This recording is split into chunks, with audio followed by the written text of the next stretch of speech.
Hello everyone, स्वागत है आपका कैरियर क्लासेस में। और आज हम पढ़ने वाले हैं लीनियर इक्वेशन। लीनियर इक्वेशन जो कि एक अनआइडेंटिफाइड वैल्यू को फाइंड करने का सबसे अच्छा तरीका होता है। लीनियर इक्वेशन भी अलजेब्रा का ही पार्ट है।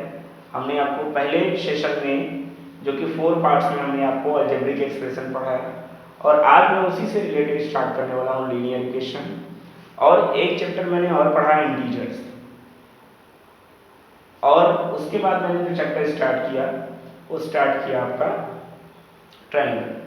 तो एक ज्योमेट्री और एक अलजेब्रा, और ऐसे ही एक एक करके हम लोग बारी बारी से पढ़ते जाएंगे। तो मैं आपको बताने वाला हूँ लीनियर इक्वेशन क्या होता है, इसे कैसे सॉल्व करते हैं। ठीक है, तो चलिए, चैप्टर है हमारा लीनियर इक्वेशन।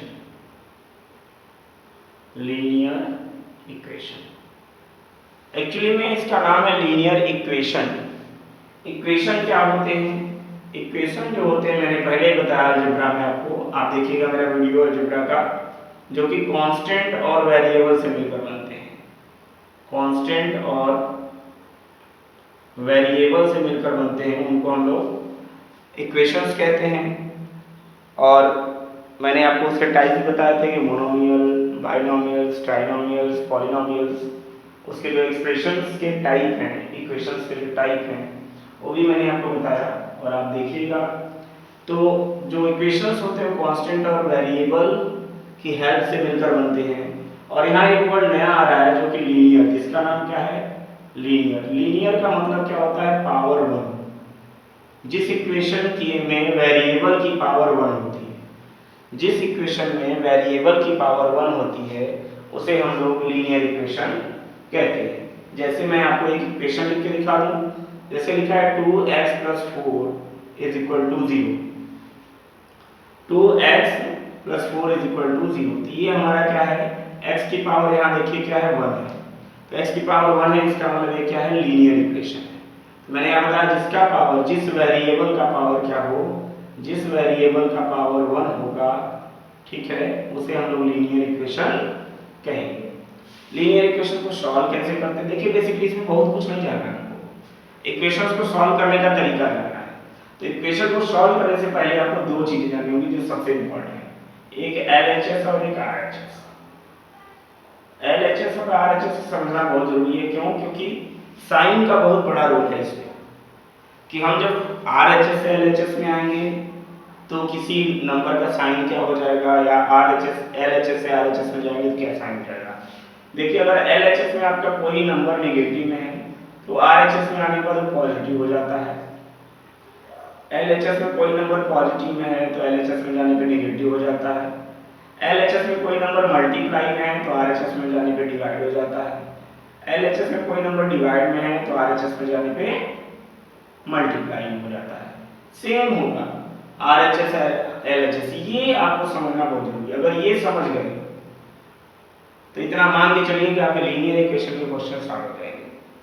सबसे ज्यादा प्रॉब्लम अगर देखी जाए तो आता है वर्ड प्रॉब्लम में।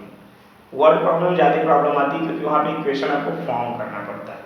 तो चलिए हम वो भी सीखेंगे कि इक्वेशन कैसे फॉर्म करते हैं, लेकिन सबसे पहले जानेंगे कि इक्वेशन को हम सॉल्व कैसे करते हैं। ठीक है, चलिए, तो हम पहले इसी इक्वेशन को सॉल्व कर लेते हैं। यहाँ क्या दिया? 2x + 4 = 0। इसके कहने का मतलब क्या है? इसके कहने का मतलब है कि 2 का अगर x से मल्टीप्लाई करें और उसमें +4 ऐड कर दें, 2 का x से मल्टीप्लाई करें और 4 ऐड कर दें तो 0 आ जाना चाहिए। इसका मतलब x की वैल्यू हम क्या रखें कि हमारा इस इक्वेशन को सॉल्व करने पर 0 आ जाए। तो ध्यान रहे, मैंने आपको अलजेब्रिक एक्सप्रेशन में बताया था कि लाइक टर्म और जिसके साथ वेरिएबल है वो वेरिएबल के साथ सॉल्व होगा, जो कांस्टेंट है वो कांस्टेंट के साथ सॉल्व होगा। तो यहाँ क्या हो जाएगा? 2x और इज इक्वल टू 4। यहाँ देखिए एलएचएस में है और इज इक्वल टू इस साइड क्या होता है? आरएचएस। मैंने अभी आपको समझाया था नहीं। तो ये +4 है तो इधर आएगा तो क्या हो जाएगा? -4 हो जाएगा। फिर x को यहीं छोड़ देंगे, यहाँ -4 हो जाएगा। और देखिए यहाँ 2x का मतलब क्या होता है? अगर 2x लिखा है इसका मतलब 2 × x होता है। मैंने आपको यहाँ बताया कि अगर कोई एलएचएस में कोई इनटू में है, मल्टीप्लाई में है, तो आरएचएस में आने पर डिवाइड हो जाता है। तो यहाँ पे आएगा तो 2 से डिवाइड कर देंगे, 2 × 2 = 4। और ऊपर वाला नंबर 4 है, चाहे नीचे वाला नंबर 4 हो, किसी भी पॉजिटिव नंबर को नेगेटिव नंबर से डिवाइड करेंगे तब भी नेगेटिव हो जाएगा, किसी भी नेगेटिव नंबर को अगर पॉजिटिव नंबर से डिवाइड करेंगे तब भी आंसर आपका नेगेटिव ही आएगा। तो हमने 2 देखी पॉजिटिव है, 4 देखी नेगेटिव है, 2 से मल्टीप्लाई किया, हमारे पास क्या आ गया -2। तो यानी x की वैल्यू क्या हो जाएगी -2। इसको वेरीफाई कर लिया जाए, यहाँ ले लेते हैं 2 और x की वैल्यू क्या है हमारे पास -2 और प्लस क्या है हमारे पास 4। इसको सॉल्व किया जाता है, 2 2 जा 4, ये हो गया -4 और +4। वी नो दैट कि -4 और +4 अगर सेम नंबर अगर प्लस और माइनस में हो तो उनकी वैल्यू हमेशा 0 होती है। ठीक है, एक और क्वेश्चन हम लोग ले लेते हैं। 5x + 9 = -3। इस इक्वेशन को कैसे सॉल्व करेंगे, यानी कहने का मतलब क्या है कि 5x और +9 को अगर सॉल्व कर दिया जाए तो हमारे पास -3 आ जाना चाहिए। ठीक है, चलिए सॉल्व करते हैं। 5x इधर -3 रहेगा और ये +9 इधर आएगा तो ये भी -9 हो जाएगा। तो हमारे पास क्या बचा 5x -9 -3 दोनों सेम साइन है, ऐड हो जाएंगे, 9 3 12 -12 हो जाएगा और x क्या हो जाएगा -12 और ये देखिए 5x मल्टीप्लाई में है तो आएगा तो यहाँ डिवाइड हो जाएगा। तो x की वैल्यू हमारे पास क्या आ गई -12/5। अब इसको हम वेरीफाई कर लेंगे x की जगह पे रख के कि सही है कि नहीं है। चलिए रख के देख लेते हैं। ये क्या हो जाएगा 5 इंटू x की वैल्यू क्या हो गई -12/5 और उसके बाद क्या होगी यहाँ पे +9, क्या हो जाएगा +9 = क्या आना चाहिए -3।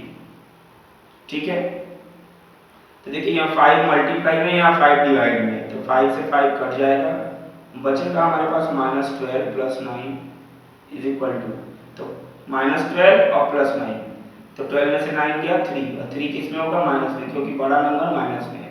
ये देखिए -3 आ गया। इस तरह से हम लीनियर इक्वेशन के क्वेश्चन को सॉल्व करते हैं। माइनस प्लस का यहाँ पे देखिए LHS RHS बस ध्यान दीजिए, और वेरिएबल्स के साथ जो कांस्टेंट जुड़े होते हैं वो हमेशा मल्टीप्लाई में होते हैं, ये ध्यान रखें। अगर कोई नंबर ऐसे लिखा है 2x, इसका मतलब ये 2 × x है। अगर कोई लिखा है 2/x, इसका मतलब ये डिवाइड में है, इधर इसका मतलब ये क्या है डिवाइड में। ठीक है, अब LHS RHS की बात करें तो ये 2 देखिए मल्टीप्लाई में इधर आता है, डिवाइड में हो जाता है, ये डिवाइड में है तो इधर आता है तो मल्टीप्लाई में हो जाता है। और भी क्वेश्चन हम लेकर आएंगे, लेकिन आप आज सबसे ज़्यादा जरूरी है आपके लिए इस बेसिक्स को समझना। इस बेसिक्स को एक स्टेप बाय स्टेप समझिए, और कोई प्रॉब्लम आती है तो मैं अभी सेकेंड पार्ट में और भी क्वेश्चंस लेकर आऊँगा और आपकी डाउट लगातार सॉल्व होती रहेगी। तो लगातार बने रहें, लाइक और सब्सक्राइब और शेयर करते रहें, प्रमोट करते रहें, तो मैं आपको और अच्छे अच्छे कंटेंट लेकर आऊँगा। साइंस में मैं भी एक्सपेरिमेंट लेकर आऊँगा, तो कंटिन्यूअस बने रहें, लाइक और सब्सक्राइब करते रहें। लाइक सब्सक्राइब करना ना भूलें, क्योंकि इससे हम लोग को मोटिवेशन मिलता है, और जब मोटिवेशन मिलेगा तो हम आपके लिए और अच्छा करने का प्रयास करेंगे। ठीक है, तब तक के लिए जय हिंद, जय भारत।